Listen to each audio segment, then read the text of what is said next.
Oh my god, I want to do something. See if there's anything good. Yeah, there's nothing good, man. What about I play some games? Right, play some games. Yeah. I can do that. Yeah. Nothing good though. What if I script something? Ooh. Yeah. Let's do that. Now, what could I script? Could make a new base plate, or I could script a pass game. Yeah, I could script a pass game. Ooh. I could do this one. I was really bad back then.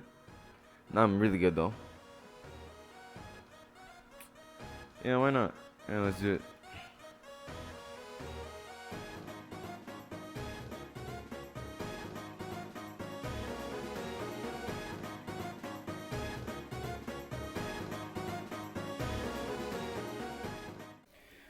Okay, so before we do anything, I'd like to tell you guys what the game is about. And before you tell me, does the game have lore? Yes, but it won't be a big part of the game. There will be many gameplay aspects outside of Beestorm Simulator, and also a lot of ideas will come from the game's official Discord server, and the game will also have many crazy features as well. And the last thing, this devlog and other devlogs about this game will be structured in days, where every day explains what I did for the game in that specific day. Now let's get into it.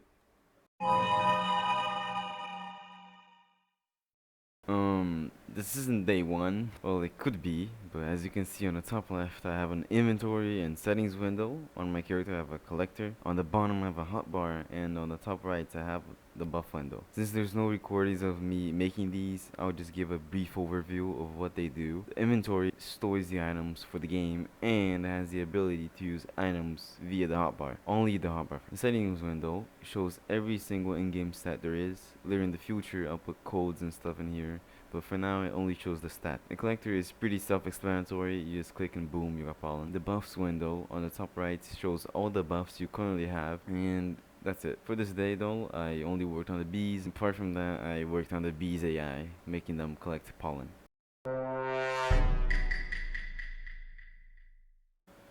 So I updated the current bee model to a new bee. It's the Swift bee, and after fixing some bugs, the bee started producing ability tokens. Yeah, nothing happened on day 3. Today I set out to make the shop system and to go hit the prompt system. Let's start with the prompts. So when you get too close to a prompt, it will show up on your screen, prompting you to click on it or press E. When you activate the prompt, whatever function is connected to it executes. Now with the shop system, it wasn't that hard. All I did was connect to the shop's prompt, and when it activated, showed this GUI. And in here, you can see an action button which shows buy, equips, or equip. 2 arrows to cycle through all the items in the shop, and a description for the item. And yeah, that's pretty much it for day 4.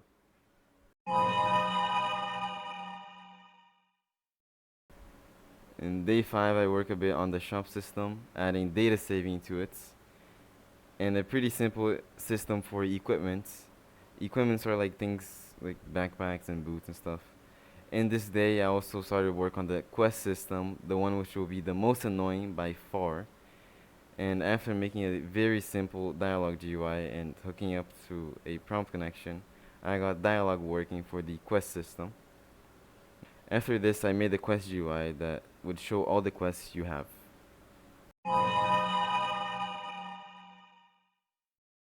On day 6, I started work on actually giving the player quests, quest progression and completion. After doing the system, I actually had to show the quest to the player, and that was a really big problem. So I had to make my own system for the GUI, which took a really long time. 6 days to be exact. And after many bugs, around 6 days after it was finished.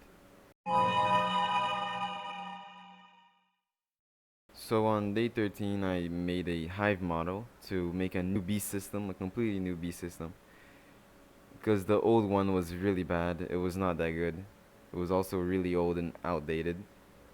So I spent the end of the day starting the new one, and since it was still at the start, it was very buggy. So on day 14, I just worked a bit on the B system, and that's it. Didn't do that much.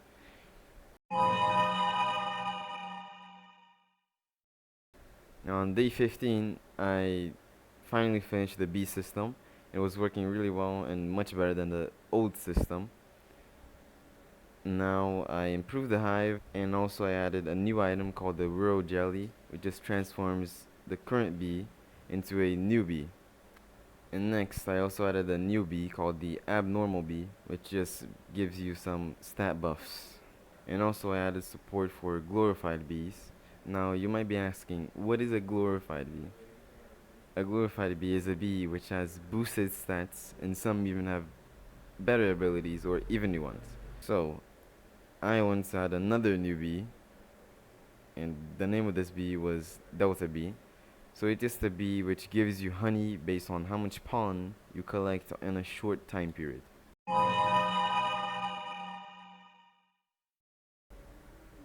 So on day 16 I made some of the map, and I also started making some flower decals because previously the flower was just plain color, didn't have any images. Then after making the map, I made 3 new collectors which will be in the starter shop. These collectors are the shovel, the scooper, and the bug nets.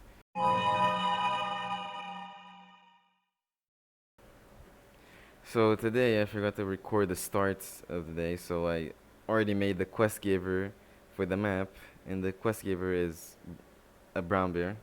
So brown bear is the equivalent of black bear in the original game. The difference is I plan him to have lots of quests that vary from the early game to the end game. But after making one quest for him, I decided to make 2 more items for the shop: the scissors, the best collector from the starter shop, and also the starter backpack called the stash. So in this process, I made one field, and it's called the sunflower field, a predominantly yellow field. And before you say, yes, my game will have yellow flowers and yellow pollen, but now I wanted to make one more field, and I wanted this field to have more variety with the flowers. So the name of this field is the Blackberry Field. And after I made this field, I made a few more brown bear quests, and I also made an egg dispenser called the Ordinary Egg Dispenser. So the Ordinary Egg is basically an item that just hatches a basic bee, an ordinary bee, a new type of bee. And then after I did all of this, I made a new backpack, which literally the name is just a backpack. Now on to the final day. So to start off this day, I made a block that resets your data if you touch it. This is just in case someone wants to restart and test something else. And then I made the can, the second best backpack in the starter shop. Now there's some items that I haven't looked into yet, but I made into the past, and I wanted to put them into a shop so players can get them. So to explain these items, I'm gonna just give a brief overview of what they do. So the basic sprinkler just regenerates flowers faster when you put it on a field. The connoisseur potion just buffs you with all the pollen types for 15% and lasts 15 minutes. And the Rural Jelly, which I already talked about previously. And a new item called the Glory Treats, which basically just turns a bee into a glorified bee.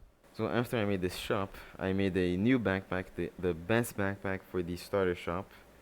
It's called the Containers. And after I made this backpack, I made 3 more brown bear quests, and these were the last quests I gave him. And this marked the end of this devlog, I guess. So before I end the video, I just want to thank you all for watching the entire thing, hopefully. And the next devlog should come out 2 weeks after this one, or something like that. And also, if you wish to playtest the game, or just chat about the game, there's a Discord server, the first link in the description.